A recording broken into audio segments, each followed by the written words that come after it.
ini juga nggak mudah. Saya nggak pernah cerita ini secara umum juga bahwa I'm a COVID survivor. Oke, selamat datang di Podcaster, the first pilot podcaster. Tekan dulu dong. Pertama nih, hey.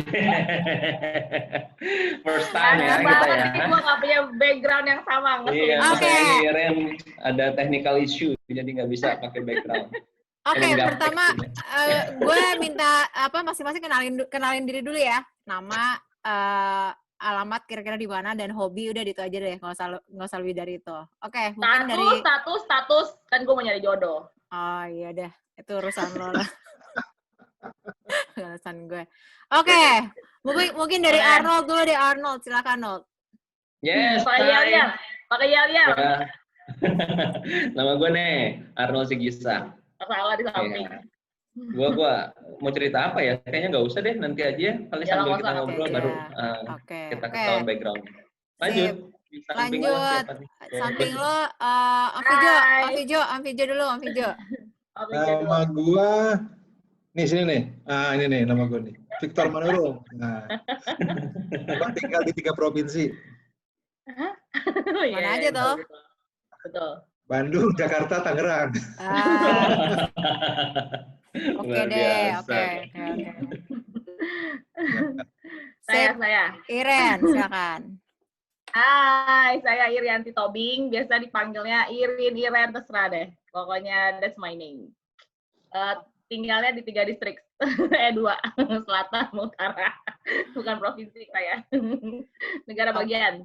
Oke, sip. Iren, gue juga nggak tahu kenapa lo nggak pakai background, tapi ya sudahlah, nanti di fix ya setelah ini. Oke, last but not least, kenalin nama gue Reno, dipanggilnya Reno, panggil gue Reno aja.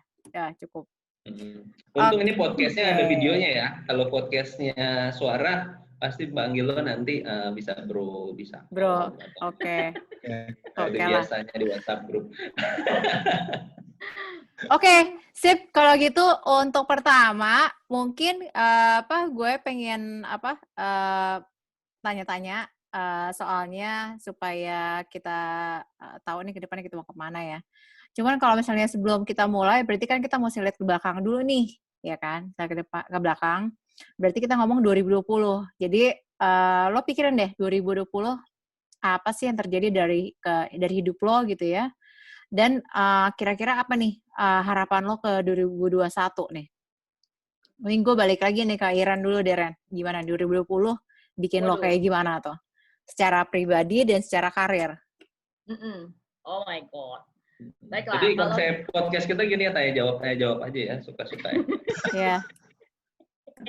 Aja dulu. Macam kita yang ininya, selebnya, Bo. Siap. Ya, kalau saya pribadi sama profesional tuh maksudnya ya my career atau di kantor, Mbak Red? Just career in general, your own career. Oke. Kalau personal sih kayaknya nggak ada yang berubah, mungkin cara kerja ya gitu. Biasanya kan di kantor ini mostly work from home.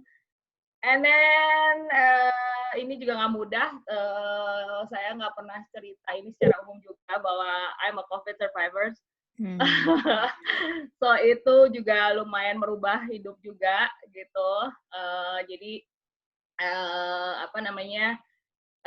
kalau secara pribadi sih itu ya yang lumayan berubah gitu, harus adjust gitu, kerja di rumah. Abis itu juga waktu ngalamin COVID juga akhirnya harus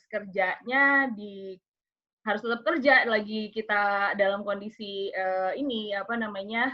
kita sakit itu ya, di rumah sakit juga saya harus kerja juga gitu, soalnya gak ada yang handle juga, teman-teman ada sih tim di kantor, tapi kan tetap kita punya tanggung jawab gitu, jadi harus gimana bisa bagi waktu dengan kondisi secara fisik, secara emosi, secara ya itulah yang harus di manage supaya tetap bisa positif dan tetap bisa kerja gitu. Itu 2020 yang luar biasa. Lo nggak ceritain cowok yang di kamar depan lo itu? Nggak perlu. Ngeji nyeritainnya pokoknya masih deg-degan ya, kalau ngalamin waktu masa itu pokoknya ini juga apa namanya Staff ya. Gitu. Terus juga ya kan, jadi kan kencan-kencan ya kan, saya kan belum ada jodoh ini ceritanya ya kan. Juga ya, jadi sekalian lah, sekalian. Sekalian. Ini teknik marketing terbaru kayak gini nih. Jadi podcast mencari gitu. jodoh. Kalau ya kalau secara profesional sih sebenarnya nggak ada yang berubah ya, maksudnya puji Tuhan nih bos di kantor baik banget, gaji apa segala macam sih so far nggak ada yang berubah gitu. Cuman memang secara bisnis kita jadi tough banget. Sesuatu yang harusnya running di 2020 semuanya akhirnya terhambat menjadi ke tahun ini. Nah tahun ini juga kita belum tahu ya kondisinya ya, dengan COVID yang lagi malah jadi berkembang dan segala macam. Kita juga worry amit-amit gitu ya, 2020 bakal 2021 bakal sama aja nih sama 2020, mudah-mudahan enggak ya dengan vaksin dan segala macam. Amin. Jadi take off-nya semuanya segala rencana harusnya 2020, semoga 2021 bisa jalan, bisa dilancarkan, termasuk jodoh saya. Amin. Amin. Oke, Om Pijo, silakan Om. Oh, ke gue nih ya? Iya, artinya memang ini tahun 2020 nggak ada yang menyangka kan. Mungkin mostly kita kebanyakan seperti kayak tahun sebelumnya kan. Ada rencana pasti dijalankan. Semua dengan segala macam ideal mimpi ataupun target lah. Tapi ya, sejak bulan Februari kan itu mulai terasa sesuatu berubah. Dan jujur, hampir semua orang mungkin nggak siap ya dengan ada kondisi perubahan tersebut. Mungkin termasuk gue juga gitu ya. Baik cara kehidupan sehari-hari di rumah gitu ya, ataupun bekerja, atau kita seperti sekarang bersosialisasi kan nggak senyaman sebelumnya gitu kan. Gitu. Lengah sedikit ya kita takut sama si virus ini kan begitu ya. Letih ya pasti, dan kalau kita merasa aduh gua merasa lebih susah nih sekarang nih tahun 2020, ternyata enggak juga. Hampir apa yang kita alami artinya dalamnya kesusahan itu juga dialami oleh semua orang. Artinya semua orang merasa sama 2020. Kalau dibilang, aduh, gue merasa ada paling fail, ya ternyata sama juga. Semua orang juga kondisinya begitu. Paling kesel, ya sama juga. Hampir setiap orang juga mengalami dilema-dilema yang, ataupun kondisi-kondisi yang sangat, menguras hati, pikiran, dan bahkan tenaga, gitu ya. Dan, ya, gue pernah sakit. Tahun 2000 berapa ya? 2018 kalau nggak salah ya. Sampai yang gue akan Bell palsy kan, karena itu masalah sebenarnya Bell palsy itu bukan apa-apa, itu kan sebenarnya kayak serangan virus juga. Dan kita kurang istirahat. Gitu katanya sih itu nyerang virus saraf katanya gitu. Karena kita lagi lemah gitu. Tapi itu kan buat gue ibaratnya mungkin gue benar karena gue tidur malam di depan AC gitu ya, dingin gitu ya. Terus jam 3 masih ngotak-ngatik laptop. Tapi itu buat gue bukan capek yang seperti yang dari tahun 2020, itu beda. Lu udah totali sembuh sekarang, Om? Menurut lu gimana? Udah sembuh. Sembuh kan? Karena dulu gua kalau niup, nah sebelah sini, nah niup, nih sebelah sini, ini diam, yang bukan yang gini, gitu. Yes, jadi gua kaget gitu loh, kenapa nih gua gitu, mau gerak-gerak nggak bisa. Jadi nggak sakit nggak apa, jadi memang kayak nggak ada rasa paha. Enam ya. Gitu. Jadi itu sebenarnya gue capek, tapi feel capeknya beda yang sekarang ini. Jadi beda lah. Memang kita akui 2020 bisa jadi sesuatu yang memang kita akan kenang selamanya gitu ya. Of course. Ya, kenapa? Kita udah melewati ini dan so far ya kita dalam kondisi masih bisa survive. Kerjaan, juga mungkin kehidupan kita gitu ya. Ya apapun lah itu. Dan yang gue yakin pasti ini menjadi semacam kayak batasan ataupun threshold cara kita berpikir dan cara kita berperilaku atau bekerja atau apapun lah. Jadi kenapa? Karena yang itu sesuatu yang di luar prediksi, di luar yang kita hitung, dan itu berat. Dan kita bisa lewati. Ya benar. Jadi buat gue, waduh, finally bisa gue lewatin gitu.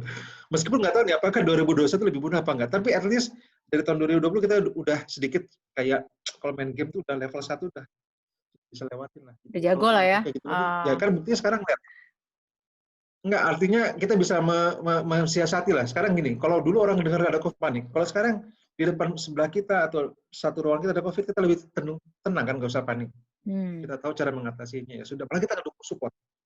Nah, begini, selesai. Meskipun memang akan naik kan, tapi oh ya sudah, emang gini. Bukan karena vaksin sih gua rasa, tapi kita udah mulai, tanda kutip, yaitu mulai apa namanya, kalau bahasa itunya sih, kalau pemerintah terbiasa bergaul dengan virus itu atau dengan COVID gitu ya. Bukan bergaul dalam arti itu ya, tapi arti kita sudah bisa beradaptasi sih gue nangkapnya gitu sih. Jadi ya mudah-mudahan meskipun kondisi yang letihnya ini masih ada sih, karena ya semua orang, everybody ya merasakan beratnya. Oke, thank you. Ya patut dikenang. Ngomong-ngomong dikenang ya. Ngomong dikenang kan gue biasanya buang kalender 2020, buang aja kan. Kalau sekarang kan gue punya catatan tuh di bulan September dan Oktober, kapan gue masuk rumah sakit, kapan gue keluar gitu. Jadi itu udah gitu kan pada saat itu gue kena klaster keluarga, artinya ada orang tua gue juga yang kena gitu. Jadi bokap gue masuk duluan, gue habis itu nyokap, habis itu kapan mereka sembuh, dan nyokap juga setelah itu juga ada efeknya dari situ. 1 bulan lagi dia harus dirawat di rumah sakit. Jadi September Oktober itu bulan yang tough banget kan buat keluarga gue gitu. Jadi itu tadi tanggalan sebelum gue buang, gue robek tuh yang 2 bulan. Ntar gue laminating kayaknya. Tanggalan sih, lo nggak tahu teknologi yang namanya handphone kan ada ininya, kalender. Memori banget ya. Emang susah ya. Maaf, saya lahir 1980, pas menjadi digital masih. Oke, gue lempar ke Arnold nih, Arnold. Gimana? Tadi kita ngomong 2020 ya, bukan prediksi 2021 ya? 2020, terus tuh 2020, 2021 highlight. Isus 2021. Tadi kita, kalau prediksi 2021 tadi Bang Fido nggak ngasih tahu ya? Kalau prediksi sih grup motor. Iya, kalau prediksi itu Jaya. Reno nggak tahu pasti. Gue ketawa, gue mesti Google dulu soalnya. Cuman di sini harus cek, kalau prediksi apa? Kita ngomong Jaya. Jangan-jangan nanti kita tagihan tuh, nggak apa-apa. Yang tadi dia kita tahan dulu, karena dia belum merasakan itu. Nanti dia dosen dia ketagihan. Ya, jadi gue sambil Google apa maksudnya nih. Apa itu prediksi? Ya, Iren cerita sedihnya, Bang Fijo cerita sedihnya, gue cerita positifnya. Asik. Ya iyalah, kalau HR kan harus melihat dari efek positif lah ya. Pencitraan lo rese dari gua sama Bang Fijo, lo pencitraan rese. Ini makanya kenapa jadi urutan ketiga, jadi gue bisa mereview dari jawaban 1. Ya apa, nanti abis itu Arnold duluan. Dengan jawaban yang berbeda gitu. Masih ada Mbak Reno. Cari aman, HR bener cari aman. Pencitraan, HR banget di kantor. Gue sih satu kata lah ya, yang apa sih namanya terjadi 2020 ini, transformation gitu. Ini benar-benar transformasi banget lah ya, dari sisi cara kerja dan lain-lain. Yang gue rasain itu transformer gitu. Jadi gue dapat 2 challenge di tahun 2020. Dari pertama itu gue kuliah gitu loh, gue lagi online S2 gue. Kemudian yang kedua gue dapat challenge, dapat 1 tambahan lagi itu sebagai HRBP di salah satu departemen yang lain gitu. Ini benar-benar sih. Jadi bukannya gue nggak terpikir tentang COVID, tapi dengan kesibukan yang gue rasakan, gue kayak nggak berasa gitu lagi COVID. To be honest ya, itu yang gue rasain gitu ya. COVID gitu. Gue juga punya kerjaan yang harus gue beresin gitu. Jadi peduli amat lah sama COVID gitu yang gue rasain. Jadi gue benar-benar fokus sama yang gue jalanin, dan gue nggak ngerasa sih COVID ini jadi beban gue sih. Jadi gue nggak ada isu juga, gue kerja di rumah, gue kerja di kantor, ada perubahan gaya kerja yang tadinya gue bisa full time di kantor, sekarang on off dan lain-lain lah gitu. Itu sih nggak bermasalah, karena gue punya yang gue kerjain, dan itu jadi challenge gue untuk gue hadapin keseharian gue dengan lebih positif. Gitu. Jadi ya udah, gue nggak peduli amat sama COVID. Walaupun memang terjadi sih ya, COVID itu kan pasti HR ujung tombaknya ya kita ya, gitu loh. Gue yang harus tracing kontak, gue yang harus melakukan recommendation sama si orang-orang yang ada di stakeholders gue gitu. Oh, sales ada yang kena, gue harus ngapain? Oh, logistik ada yang kena, gue harus ngapain gitu loh. Cuma benar-benar ini transformasinya bukan hanya di sana aja gitu, dari cara kerja kita, tapi dari sistem banyak banget yang berubah ya. Gue di kantor banyak yang berubah, dari absensi yang nggak ada kita berubah pakai Google Form lah gitu loh. Kemudian kemudian kita kontrak kerja yang tadinya bisa pakai manual atau pakai ini dari rumah, pakai sistem dari semua benar-benar transformation system. Jadi benar-benar si COVID ini sih menurut gua yang paling positif tadi sih, benar-benar transformasi dari yang mungkin banyak yang masih tradisional atau semi tradisional benar-benar yang ke digital. Keren banget. Digital ya, memaksakan untuk transformasi si COVID ini sih. Itu sih positif. Semua generasi harus mau nggak mau ya. Tapi cuma yang paling kasihan sih emang kita kayaknya yang di dunia kerja bukan nggak terlalu ya, efeknya mungkin nggak terlalu signifikan kayak yang di bidang pendidikan gitu loh. Gue ngerasain kayak tetangga gue gitu, anaknya sekolahnya benar-benar nggak proper lah ya gitu, anak gue juga sekolahnya nggak proper gitu. Jadi memang kesiapan dari segi pendidikan ini sih yang paling gue rasa sih ya, dampaknya tuh paling berasa pendidikan. Pasti mereka akan terjadi gaps ya, ada gap pendidikan yang mungkin setahun ini gue harusnya belajar tentang apalah gitu loh. Nah ini pasti miss mereka sih. Kalau di dunia kerja sih kayaknya impact-nya tetap luar biasa ya, karena banyak dari kita yang kehilangan pekerjaan gitu kan. Cuman mungkin maksudnya kalau buat ke anak-anak, karena kita kan nggak mungkin ngirim ini ya gitu. Gue kayak serasa gue udah punya anak.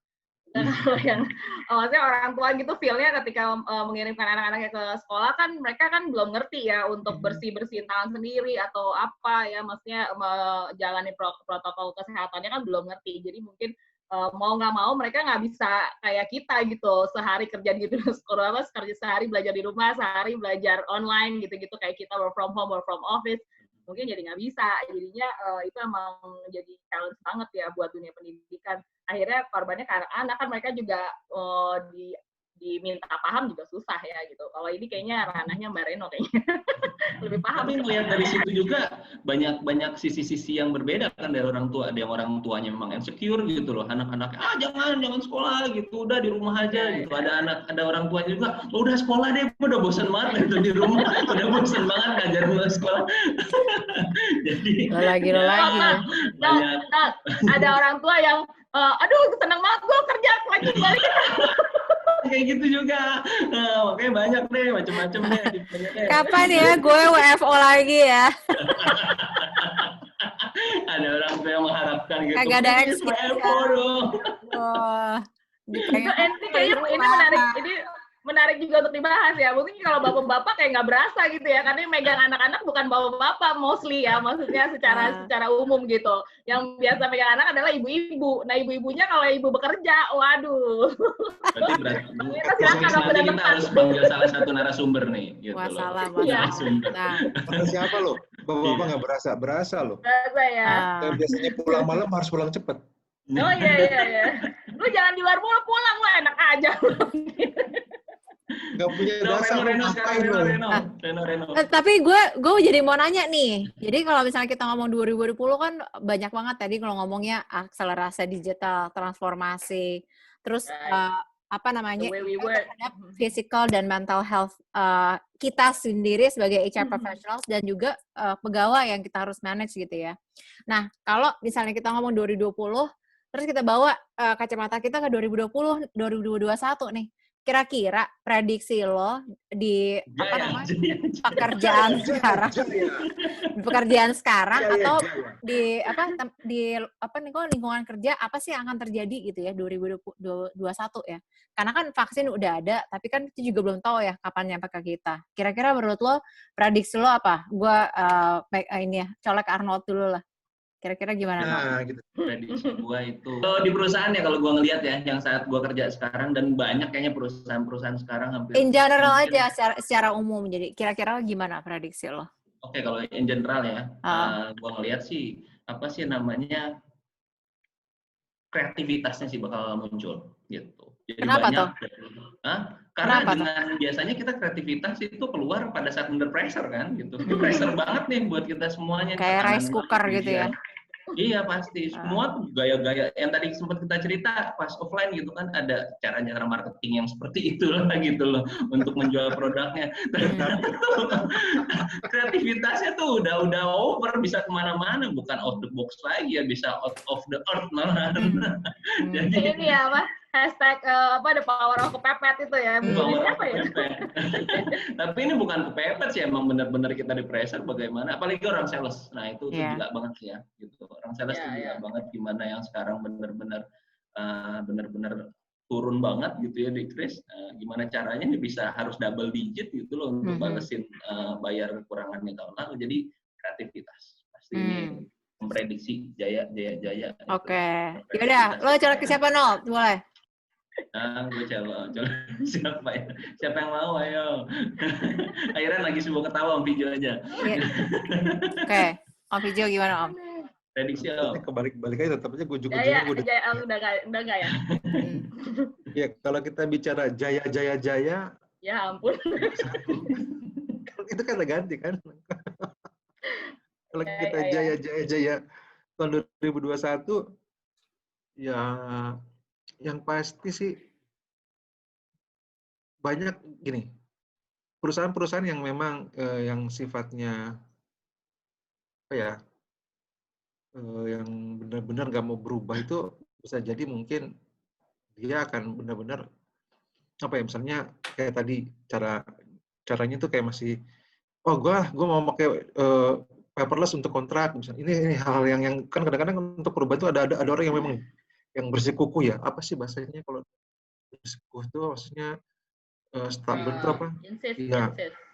Gitu. Jadi dia nggak apa-apa itu mah yang masih bisa, ternyata itu nggak bisa, semua harus udah diganti. Kayak contoh gini, kayak kontrak. Dulu masalah PKWT di kantor gue biasanya kan bisa pakai online kok. Dan itu lebih efektifnya apa? Ya itu tadi gue bisa langsung 10 orang, kalau dulu harus satu-satu kan. Jadi ada sesuatu yang memang pola yang dulunya mungkin ribet bisa menjadi lebih cepat dan lebih sederhana gitu ya. Merubah pola-pola kebiasaan itu. Terus kalau ada apalagi habit kita sih mungkin ya. Yang pasti berubah adalah rasa sih ya.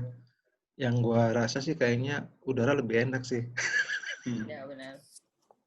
Lebih adem ya. Udara lebih segar gitu ya, lebih segar, dan kalau bisa sih pertahankan. Langit lebih biru ya, kayak background podcast kalian itu ya. Ya, jadi emang itu enak loh gitu loh. Meskipun ya, apakah kita akan mengalami hal yang sama? Ya, gue nggak tahu sih ya. Kalau gue sih sifatnya udah hadapin aja. Karena tahun 2020 buktinya kan tadi malah Arnold malah melihat ada sisi baiknya kan, dan gue setuju tuh. Ada transformasi, itu betul tuh transformasi itu. Jadi dari transformasi itu kita bisa melihat enggak juga sih. Bagus, hampir gue seneng loh. Pas deh. Pas, jadi sama tesis lo bagus jadinya. Lah. Bagus enggak, tapi memang itu benar. Tapi gua akui itu benar. Ya, dan itu memang banyak istilahnya betul. Transformasi menjadi satu kata kunci sih mungkin ya.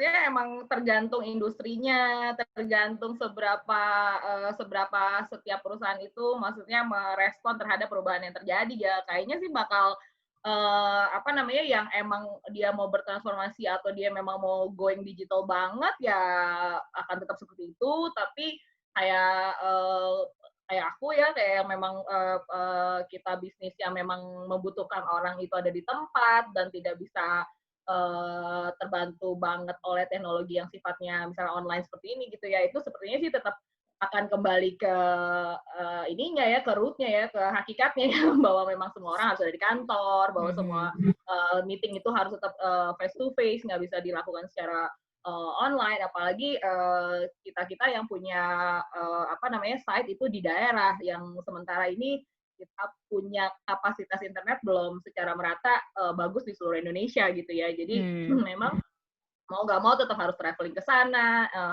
harus sit down dan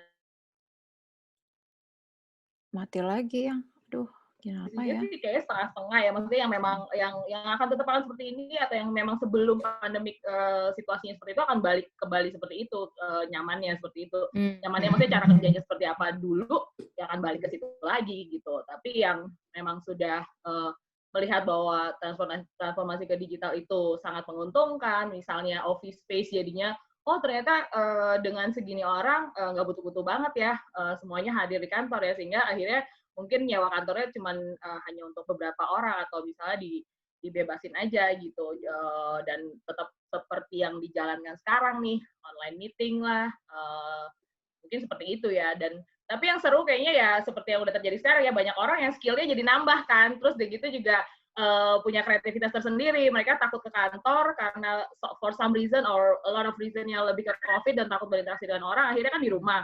Dan akhirnya di rumah itu punya YouTube channel dan segala macam, itu menjadi sesuatu yang pembelajaran yang luar biasa gitu. Akhirnya punya skill yang baru gitu. Orang nanam pohon terus dijual, temen gue nanti gue pikir nanam doang, ternyata dia jual sekarang gitu. Jadi yang nggak bisa masak jadi bisa masak. Jadi itu sih yang excited ya. Artinya bakal banyak bisnis baru yang bermunculan dari UMKM di 2021 gitu. Dan Indonesia harus lebih siap, kita harus lebih siap. Dan kalau butuh HR kan tinggal kontak kita gitu, enggak ya? Ya gitu. Kita bisa bikin program juga untuk para UMKM tuh ya, yang belum siap. Pesan sponsor lah ya. Iya. Kalau podcast ini aku dan kita ini nggak bakal mau lagi dong. Gini. Iya. Tambah dikit ya, yang seru tadi. Dari iya ya, sorry. Maksudnya kalau sorry aku tambah dikit Bang, maksudnya kayak dikit aja ya, janji ya dikit ya. Ini chat. Freeze. Halo. Oh, dia sengaja mau ngasih tahu tuh lagi di freeze. Nah, ya udah Bang Vijo lanjutin sedikit ya. Kayaknya Iran lagi freeze. Oke. Oke, Iran bisa. Sip. Bisa. Iya, jadi apa kan aku beberapa kali join startup, and then aku lihat bahwa I'm so sorry ya para CEO. Para CEO tuh jago banget di bisnisnya karena dia yang bawa bisnis itu idenya dari sana.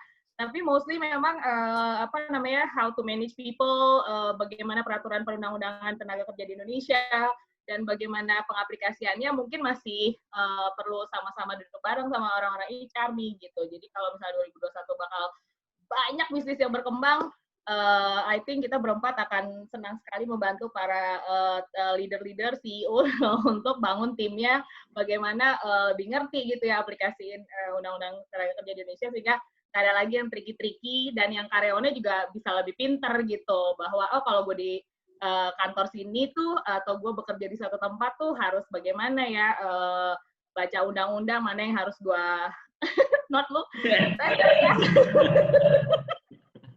Dan lanjut lah. Pesan-pesan untuk UMKM yang kedepannya harus ngerti juga ini, ya kita siap bantu, harus ngerti juga soal undang-undang tenaga kerja dan bagaimana berbisnis, dan kita mungkin bisa bantu kali ya. Ya, boleh juga sih nanti ya kalau ada yang mau tanya-tanya pasti mungkin bisa di-up juga nanti jadi topik kita juga gitu kan. Iya, apa yang mau dibahas sih nanti kita bisa bantuin gitu. Betul, setuju. Cool. Alright. Bang Vijo. Oh, Vijo. Dia rese ya, dia keren sendiri gitu, ngeselin banget. Emang lu notek gaya banget lu. Ya, nambahin yang tadi aja. Sebenarnya artinya gini, kalau gue misalnya ya karena tadi gue pikir santai ya, ternyata ini agak serius-serius semua nih kok iya gitu ya. Tapi yang penting gini, yang kalau gue lihat, yang pasti tidak ada lagi pakem-pakem yang sudah semakin lama itu bertahan, itu akan bertahan seperti itu. Misalnya gini, kalau kantor tuh harus yang kibikal, kantor tuh harus yang orang terus ke kantor, ternyata nggak juga gitu. Jadi kalau memang tadi betul kata Iren bilang, kalau memang ternyata kantor itu harus sewanya ruangannya cuma 100 meter persegi, ya kenapa harus dia harus nyewa 500 meter persegi? Karena kenapa? Ya nggak semua orang juga ternyata nggak kantor. Bahkan itu secara tidak langsung itu bisa lebih hemat buat perusahaan, lebih real gitu ya. Kan kalau dulu orang bilang kalau nggak ke kantor, waduh apalagi datang harus jam 8. Itu kesannya gimana ya? Gitu. Jadi absensi akan menjadi sesuatu yang ya nggak jadi ukuran mutlak. Kehadiran mungkin iya, tapi maksudnya apakah harus datang di jam 8 atau di jam waktu tertentu gitu. Karena bisa jadi orang kerja gini, gue nggak apa-apa, gue start jam 10, tapi tetap gue 8 jam. Jadi tinggal mundur doang kan gitu. Secara fleksibilitasnya itu tetap ada, semakin terbuka gitu. Yang penting kan outputnya. Proses mungkin tetap penting, tapi nggak cara-cara yang dulu gitu. Seperti itu mungkin. Jadi banyak nanti perubahan mungkin yang waktu di tahun 2020 yang bagus itu dipertahankan karena itu sesuatu terobosan kan untuk survive. Yang itu tadi masalah pengaturan waktu kerja, cara pengaturan orang di kantor, cara orang beradaptasi, cara orang harus bertahan kiri kanan, itu cara orang bertransaksi, itu kan menjadi suatu habit baru ya. Yang tadinya kalau yang namanya tanda kutip mau belanja baju harus ke mall, enggak juga. Gue memang benar-benar kok itu e-commerce itu bisa dimanfaatkan dengan baik. Dan apakah toko-toko tradisional akan tutup? Kayaknya nggak juga. Bisa malah ada kalau punya peluang untuk kolaborasi kan. Sekarang kan hampir semua kan bisa kolaborasi dengan platform apapun gitu. Kalau yang nggak coba dengan, tapi bagi yang hanya pelaku dengan cara yang sama dan nggak mau berubah, ya mungkin itu tutup. Gitu. Tapi artinya nih habit ini kan bagus ya. Artinya benar kata kuncinya tadi, transformasi. Jadi ya perusahaan pun kalau mau bertahan ya harus mau transformasi. Transformasi itu suatu hal berat nggak? Kan kadang-kadang kalau kita bicara yang perusahaan korporasi kan dari perencanaannya, dari proses persiapannya, segala macam sampai eksekusi kan berat tuh. Sebenarnya transformasi satu hal yang misalnya itu tadi aja, merubah aja waktu jam kerja, transformasi. Cara pengukuran kerja juga dirubah aja menjadi seperti apa kan? Karena orang yang di kantor sama nggak di kantor kan diukurnya harus berbeda dong. Ya itu juga transformasi juga. Jadi kata kuncinya transformasi. Jadi orang yang akan bisa jadi yang seperti apa yang bertahan prediksi yang memang mau bertransformasi. Itu sih kata kuncinya. Berarti kayak model-model apa sih namanya taksi online gitu, ojek online tuh bakal berkembang pesat ya. Karena tadi kan kata kuncinya transportasi kan. Transformasi. Oh, gila. Aduh. Banget. Maaf. Saya serius banget menanggapi tadi jadi. Ya luar biasa. Gue juga sambil nulis gimana bisa muncul gitu tuh. Jadi kalau gue lihat berarti kata kuncinya tadi ya gue ambil adaptability, transformation, and then resilience juga ya. And then creativity bukan ya dari Arnold ya. Karena itu sebenarnya jadi lesson learn yang kita bawa ke 2021 nih. Berarti ini mungkin 4 hal ini yang mungkin HR professionals mesti punya nggak sih? Kita mesti bisa adapt, kita mesti resilient, kita mesti berani bertransformasi gitu ya. Dan terakhir harus kreatif juga ya. Jadi creativity nggak cuma dipunyain oleh role-role yang hanya ada taggingnya designer atau apa gitu ya. Tapi di HR ini juga harus punya kreatif yang tinggi juga gitu ya ternyata ya. So menarik banget sih. Mungkin kita ada 2-3 menit sebelum kita close. Ada yang mau nanya nggak? Kira-kira apa before kita close? Hanya komen sedikit. Itu bagus juga ternyata obrolan kita sama beberapa menit ini ya. Ternyata ada berat juga ya. Ada bermakna banget. Kreativitas nggak nyangka gue. Gue nggak nyangka sampai ada mereka sana sih. Baru untuk HR. Yang harus diakses. Jadi kita harus akses tadi loh. Ada 4 tadi. Apa tadi gue lupa. Itulah pokoknya. Adaptability, transformation, resilience, sama creativity. Ya. Ini pakai banget sih nanti buat para vendor-vendor yang bakal bikin assessment ya. Jadi ada 4 ini harus diakses nih. Sesuai dengan kita lah. Kita kan ada 4 orang. 4 orang itulah kita. Oke, berarti berarti next session berarti harus ganti namanya Arnold Creativity gitu. Victor Transformation. Oke, kita wrap up aja yuk sebelum kita tutup. Gue pengen masing-masing punya satu kata aja, untuk 2020 itu kayak gimana? One word. 2021 is what? Om Fijo. Ajar. Oke. Arnold. Prediksi. Oke. Kita harus bisa memprediksi maksudnya. Jadi dari kata-kata itu kita bisa memprediksi ke depan gimana. Jadi kan kita harus resilient. Oke. Keren. One word. Jaya. Kalau gue kayaknya berani. Karena kayak banyak orang sekarang takut keluar, takut ini, takut itu, takut mencoba hal baru, takut ya semuanya pokoknya sekarang kan kita 2020 dirundung ketakutan. Jadi 2021 harus lebih berani pokoknya. Ya pasti kan banyak support system juga ya, maksudnya dari keluarga, teman, iman kita lah dan segala macam. Nah, jadi harus lebih berani untuk menghadapi 2021. Pasti lebih keren. Amin. Oke, great. Keren, thank you so much. Satu kata dari lu dong. Gue juga mau dengar. Kan gue facilitator, gue udah nggak bisa mikir, nggak bisa jadi 2 gue. Padahal kalau dia ngomong keren banget, kita sudah lewat udah kayak ya. Dia punya satu kata penggabungan. Kita tunggu. Kalau ngomong nggak kelar-kelar soalnya gue. Justru kan nunggu satu kata penggabungan loh. Apa? Oh iya, Reno berarti harus menggabungkan kata-kata dari hajar, prediksi, dan berani. Lo menggabungkan menjadi satu kata yang bisa merangkum ketiga itu tuh apa? Nah ini surprise nih. Ini kata kuncinya nih. Ini paling jago sih. Ini Jadi dari gimmicknya hari ini nih. sekian menit kita podcast, ini ujungnya nih. Ini. Nah, gimmicknya nih. Sebenarnya tuh dia nyelamatin kita tahu dengan tidak berpendapat. Soalnya kalau dia berpendapat kita langsung drop. I think Oke, gue mungkin juga satu nggak kali bisa ya. pasti. Satu ya dari hajar ini. prediction sama being bold itu mungkin courage kali ya. Courage Courage. apa sih bahasa Indonesianya apa courage? Courageous. Jadi punya intention yang pasti, punya jalan yang pasti, dan apapun yang dialami itu langsung dihajar aja sampai selesai. I think that's what courage means. So that would be my word, courage. Courageous. Gue lagi ini ngetik di Google terjemahan. Gue boleh nggak jago teknologi ya, cuman bahasa Inggris gue masih lebih bagus dari lo kayaknya, alhamdulillah. Yaudah, berarti kalau gitu satu lagi HR professionals harus bisa bahasa Inggris tuh, udah gue bilang. Gak usah pakai Google Translate lagi. Ya, okay. Sebelum bahasa Inggris, gue mau logatnya masih nggak apa-apa gini. 1, 2, 3, 4, 5 gitu nggak apa-apa lah. Iya. Little I can lah. Gue yang ngertiin bahasa Indonesianya. 1, 2, 3. Ya udah gue tutup ya. Thank you so much. Kita selesai pilot pertama. Ini tinggal PR motong-motongin. Oke, so sampai di sini dulu. Sampai ketemu di podcaster kita yang kedua. Bye-bye. Ciao. Thank you so much. Bye.